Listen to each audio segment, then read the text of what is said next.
ಅಲೆಮಾರಿ ಜನಾಂಗದ ಮೇಲೆ ಯಾಕೆ ನಡೀತಾ ಇದೆ? ಯಾಕೆ ಈ ದೌರ್ಜನ್ಯ? ನಮ್ಮನ್ನು ಕಟ್ಟೆ ಕಡೆ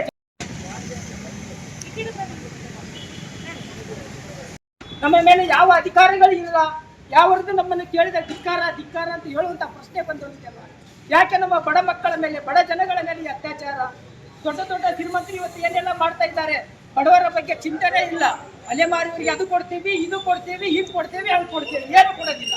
ಇವತ್ತು ಯಾಕೆ ಅವರು ಬಡ ಜನಗಳು ಕೂಲಿ ಕೆಲಸಗಳನ್ನ ಮಾಡಿ ಅವ್ರಿಗೆ ಅಲ್ಲೋದ್ರೂ ನೆಮ್ಮದಿ ಇಲ್ಲವಲ್ಲ? ಯಾಕೆ ಈ ಜನಗಳಿಂದ ಸರ್ಕಾರ ನಮಗೆ ಬೇಕಾ? ನಮ್ಮನ್ನು ಓಟ್ಗಾಗಿಗೋಸ್ಕರ ಅಷ್ಟೇ ಯೂಸ್ ಮಾಡ್ಕೊಳ್ತಾ ಇದ್ದಾರೆ ಇವತ್ತು ಜನಗಳು, ಈ ಸರ್ಕಾರದ ಜನಗಳು. ಇವತ್ತು ಓಟ್ ಬ್ಯಾಂಕ್ ಹಾಕ ಅಷ್ಟಕ್ಕೆ ನಾವೇ ಅಷ್ಟೇ ಮೀಸಲಾಗಿದ್ದೇವೆ. ದಿನೇಶ್ ಸಿದ್ದರಾಮಯ್ಯ ಸರ್ ಅವರು ಹಿಂದೂ ಅಂತ ಕಟ್ಟಿದ್ರು, ಅವ್ರಿಗೆ ಓಟ್ ಯಾರು ಹಾಕಿದ್ರು? ಯಾರು ಓಟ್ ಹಾಕಿದ್ರು? ಅವರಿಗೆಲ್ಲ ನಾವೆಲ್ಲ ಹಾಕಿದ್ದೇವೆ. ಅಲೆಮಾರಿ ಜನಾಂಗ ನಮ್ಮನ್ನು ಹಿಂದಂತ ಸಮಾಜವನ್ನು ಯೂಸ್ ಮಾಡಿಕೊಂಡು, ಓಟ್ ಬ್ಯಾಂಕಿಗೋಸ್ಕರ ಯೂಸ್ ಮಾಡಿಕೊಂಡು ಮೇಲೆ ಕೂತ್ಕೊಂಡು ಅಲೆಮಾರಿ ಜನಾಂಗವನ್ನ ಕಾಲು ತುಳಿತಾ ಇದ್ದಾರಲ್ಲ. ಯಾಕೆ ಇಂಥ ಪ್ರಕರಣಗಳಲ್ಲಿ ಶೂಟ್ ಅಂಡ್ ಆರ್ಡರ್ ಯಾಕೆ ಕೊಡ್ತಾ ಇಲ್ಲ ಅವರಿಗೆ? ಯಾಕೆ ಇದನ್ನ ನೀಲನೇಶವಾಗಿ ಎಣಿಸ್ತಾ ಇದ್ದಾರೆ? ಇದನ್ನ ಯಾಕೆ ಮುಂದುವರಿಸ್ತಾ ಇದ್ದಾರೆ ಅಂತ ಗೊತ್ತಾಗ್ತಾ ಇಲ್ಲ. ಯಾಕಂದ್ರೆ ನಮ್ಮಲ್ಲಿ ಬಲಾಟೆವಿಲ್ಲ ಅಲೆಮಾರಿ ಜನಾಂಗದಲ್ಲಿ.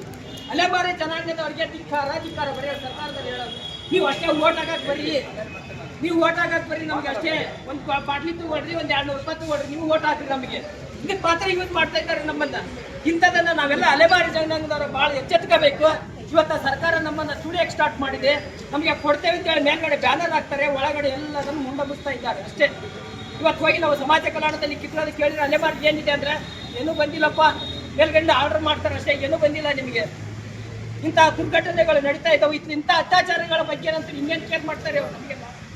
ಇದು ಎಲ್ಲಿವರೆಗೂ ನಿಲ್ಲುತ್ತೆ ಅಂತಂದ್ರೆ ಇವನು ಗಲ್ಲ ಶಿಕ್ಷೆ ಆಗೋವರೆಗೂ ನಾವು ಇನ್ನು ಮುಂದಿನ ದಿನಮಾನಗಳಲ್ಲಿ ಎಲ್ಲಿವರೆಗೂ ಗಲ್ಲ ಶಿಕ್ಷೆ ಆಗಲ್ಲ ಅಲ್ಲಿವರೆಗೂ ಹೋರಾಟವನ್ನು ನಾವು ನಿಲ್ಲಿಸಲ್ಲ. ಬೇಕೇ ಬೇಕು, ಬೇಕೇ ಬೇಕು, ಬೇಕು. ಅದೇ ರೀತಿ ಮತ್ತೊಬ್ಬ ಹನುಮಕ್ಕೆ ಒಬ್ಬ ಮಹಿಳೆ ಎಲ್ಲ ಗಣ್ಯರಿಗೆ ಮುಖಂಡರಿಗೂ ಎಲ್ಲರಿಗೂ ವಂದಿಸುತ್ತಾ, ಏನಂದ್ರೆ 9ನೇ ತಾರೀಕು ದಿವಸ ಬೆಂಗಳೂರು ನಗರದ ಮಾಗಡಿ ಅಲ್ಲಿ ಒಂದು ಗ್ರಾಮದಲ್ಲಿ ಒಂದು ಆಗಿರ್ತಕ್ಕಂಥ ಮನೆ, ಅವರು ಕೊಲೆ ಮಾಡಿರೋದು ಅಪ್ರಾಪ್ತ ಬಾಲಿಕೆ ಅಂದರೆ 14 ವರ್ಷದ ಬಾಲಿಕೆಯನ್ನು, ಆ ಮಗುವನ್ನು ಕೊಲೆ ಮಾಡಿರುವಂಥ ವ್ಯಕ್ತಿಗಳಿಗೆ ಗಲ್ಲ ಶಿಕ್ಷೆ ಆಗಬೇಕು.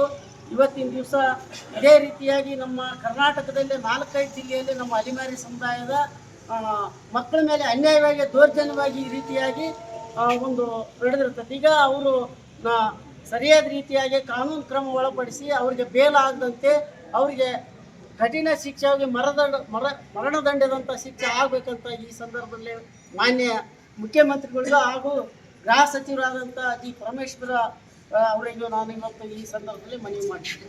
ಅದೇ ರೀತಿ ಮತ್ತೊಬ್ಬರು ಅಂಡಿಜೋಗಿ